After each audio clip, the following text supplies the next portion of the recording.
দেশের ৪ জেলায় সড়কে ঝরল অন্তত ৯ জনের প্রাণ। আহত হয়ে হাসপাতালে চিকিৎসাধীন রয়েছেন আরও বেশ কজন। গোপালগঞ্জ, চাঁপাইনবাবগঞ্জ, সিরাজগঞ্জ এবং মুন্সিগঞ্জে এসব দুর্ঘটনা ঘটে। পুলিশ জানায় মঙ্গলবার দুপুরে গোপালগঞ্জ টেকেরহাট আঞ্চলিক মহাসড়কের বৌলতলী এলাকায় ট্রাকের সাথে বাসের সংঘর্ষে নারী সহ ৩ জন নিহত হন। আহত হয় অন্তত ২০ জন। আহতদেরকে উদ্ধার করে গোপালগঞ্জ মেডিকেল কলেজ হাসপাতাল ও গোপালগঞ্জ ২৫০ শয্যা বিশিষ্ট জেনারেল হাসপাতালে ভর্তি করা হয়। হঠাৎ সাইডে কাজ করতেছে, গাড়ির শব্দ পাইছি, পায়ে দৌড়ে এসে দেখি লোকজন সব বাঁচাতে সিটেমিটে এদিক ওদিক পড়া। এখানে মারা গেছে, 2 জন মারা গেছে, এটা আমরা এইখান থেকেই দেখছি। গাড়ির ভিতর দিয়ে তাকে একবার ছুটকে পড়ছে সবাই।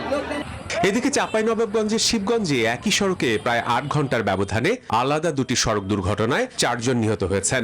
দুপুরে উপজেলার কানসার্ট সোলেমান ডিগ্রি কলেজের সামনে ট্রাকের সাথে মোটরসাইকেলের সংঘর্ষে আসাদ ও জাবির আলী নামে 2 যুবক নিহত হন। এর আগে ভোরে একই মহাসড়কের মুসলিমপুর টাকশাল দিঘি এলাকায় একটি নির্মাণাধীন কালভার্টের নিচে পড়ে 2 মোটরসাইকেল আরোহী নিহত হয়েছেন।